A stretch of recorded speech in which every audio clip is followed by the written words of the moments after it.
مولانا ارشد مدنی کے والد محترم مولانا حسین احمد مدنی نے اپنے استاد محترم حضرت شیخ الہند رحمت اللہ علیہ اور اپنے ساتھیوں کے ساتھ آزادی وطن کے خاطر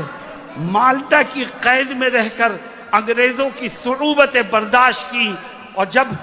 مالٹا سے آزاد ہو کر کے ہندوستان آئے تو گھر میں نہیں بیٹھے، پھر میدان عمل میں نکلے۔ کبھی نینی جیل میں بند کیا گیا،